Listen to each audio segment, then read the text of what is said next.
அப்பாவை விட ஒரு சிறந்த பாய் ஃப்ரெண்ட் உலகத்துல கிடையவே கிடையாது. அது பெண்ணை பெற்ற எல்லா அப்பாக்களுக்கும் தெரியும். The best boyfriend in the world அப்பா மட்டும்தான். ஏன்னா தனக்கு எந்த விதத்திலுமே தீங்கு நினைக்காத ஒரு ஆடவன் இந்த உலகத்தில் இருக்க முடியுமே ஆனால் ஒரு பெண்ணுக்கு அது அவளுடைய அப்பா தான். அதே மாதிரிதான் அம்மாவும்.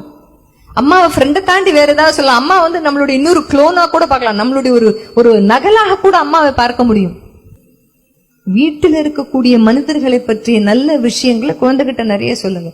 அப்பாவிடம் இருக்கும் சிறப்பு குணங்கள் இது குழந்தைக்கு தெரியணும். எங்க கண்ணா உங்க அப்பாவை பத்தி ஒரு 4 வார்த்தை சொல்லுன்னு ஒரு குழந்தையை மேடையேற்றி கொடுத்தா அந்த குழந்தை தன் அப்பாவை பற்றிய சிறப்புகளை சொல்லக்கூடிய அளவுக்கு தயாரா இருக்கணும். அம்மாக்கள் நீங்க சொல்லி தரணும்.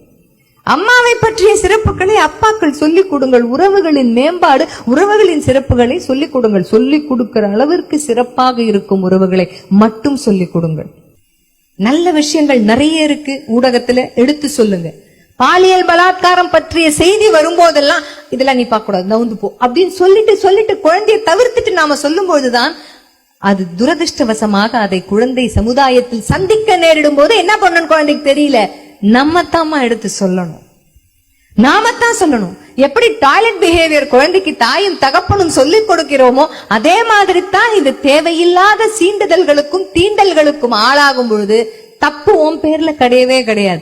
ஆனா நீ இனிமே இது நடக்காம இருக்க எந்த அளவுக்கு ஜாக்கிரதையாக இருக்கணும். பெண் குழந்தைகளுக்கு மட்டுமே இது நடக்கிறதுன்னு கிடையாது, ஆண் குழந்தைகளும் இந்த மாதிரி பலாத்காரத்திற்கு ஆளாகின்றார்கள். எப்படி மேடம் சொன்னாதானே தெரியும், பேசினா தானே சொல்லும், அங்கதான் பேசணும். அப்ப பள்ளிக்கூடம் விட்டு வந்த உடனே கேட்கிற கேள்வி சாப்பாடு சாப்பிட்டியா, பாக்கி வச்சியா, இதையெல்லாம் தாண்டி இன்னைக்கு யாருடைய பேசிய வார்த்தைகளாவது கொஞ்சம் பிடிக்காம இருந்ததா, யார் பார்த்த பார்வையாவது உனக்கு சரியில்லாத மாதிரி தோணுச்சா பாப்பா, யாருடைய தொடுதலாவது உனக்கு சரியான இடத்துல இல்லைன்ற மாதிரி நீ வருத்தப்பட்டியா, பயப்படாம அம்மா கிட்ட சொல்லு. அந்த மாதிரி நாளைக்கு நடக்கும் பொழுது நீ உன்னை எப்படி காப்பாத்திக்கணும்னு அம்மா சொல்லித்தர. இதைத்தான் பேசுவதுங்கிறது. பாடத்தை தாண்டி வாழ்க்கையை பற்றி பேசக்கூடிய பேச்சுக்கள் இவைதான். ஆண் குழந்தையாக இருந்தால் தயவு செய்து அப்பாக்கள் இதை பேசுங்கள். வாரத்துல ஒரு நாள் பேசினா கூட பரவாயில்ல. அப்பா கிட்ட சொல்லலாம்டா, நம்ம அப்பா பயப்படாம சொல்லலாம், நமக்கு தேவையான நல்ல விஷயத்த சொல்லுவாங்க, வெக்கப்படக்கூடாது. ஏன்னா இப்ப இருக்கிற உலகம் தெரிந்தோ தெரியாமலோ அம்மாவிடம் இருந்தும் அப்பாவிடம் இருந்தும் ஒரு திரையை போட்டு குழந்தைகளை எங்கேயோ இழுத்துட்டு போய்கிட்டு இருக்கு.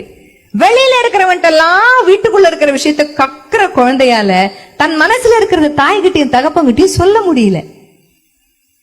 ஏன்னா நம்ம அக்கறை மிகுதிமா, நம்ம குழந்தைதான் நமக்கு எல்லாமேன்ற ஒரு அக்கறையில குழந்தைக்கு ஏதாவது ஒரு கெடுதல் நடந்துட்டா என்ன பண்றதுன்ற ஒரு பயத்துல முதல்ல நாம செய்யற விஷயம் என்ன தெரியுமா, குழந்தையை சாடுவது.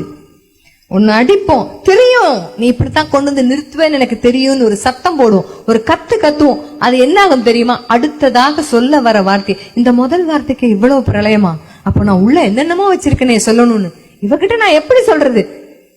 எச்சலோட சேர்த்து அத்தனையும் குழந்தை முழுங்கிடும். இனிமே நீங்க காசு கொடுத்தாலும் நம்மிடம் அது வாயை திறக்காது.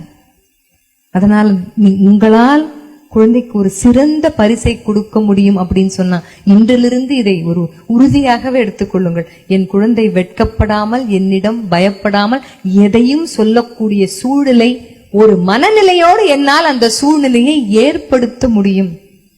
நம்ம தான் கேட்கணும். 6, 7, 8 வந்துருச்சு அப்படின்னு சொன்னா உடல் ரீதியான மாற்றங்கள் எத்தனையோ குழந்தைகளுக்கு வரும்.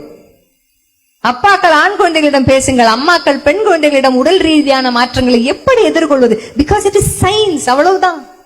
சின்ன வேண்டுகோள், தாழ்மையான வேண்டுகோள், தவறாக எடுத்துக்கலன்னா ஒரு வேண்டுகோள். உடை உடுத்துவதில் இருக்கும் நாகரீகத்தை பழக்கும் இடமும் வீடுதான். தயவு செய்து ஞாபகம் வச்சுக்கோங்க. ஊடகத்துல காமிக்கக்கூடிய உடைகள் எல்லாம் போட்டுக்கிட்டு தான் ஆசைப்படும். உடை உடுத்துவதில் நாகரீகம். Exposure is not fashion. நம்ம ஊரு, நம்ம கலாச்சாரம், நம்ம மண்ணு, நம்மளுடைய பழக்கம் வழக்கம், நம்ம குடும்ப பாரம்பரியம், நிறைய விஷயம் இருக்கு. எதை செய்தாலும் குழந்தை அதை முதலில் முன்னிறுத்தி செய்ய வேண்டும். அது உடையிலிருந்தும் இருக்கும், உடையிலிருந்தும் அது இருக்கணும். நீங்க தான் பழக்கணும் அதை குழந்தைக்கு. உடை என்ன, நீங்க எந்த ட்ரெஸ்ஸ போட்டாலும் உங்க குழந்தையத்தான் பாப்பீங்க.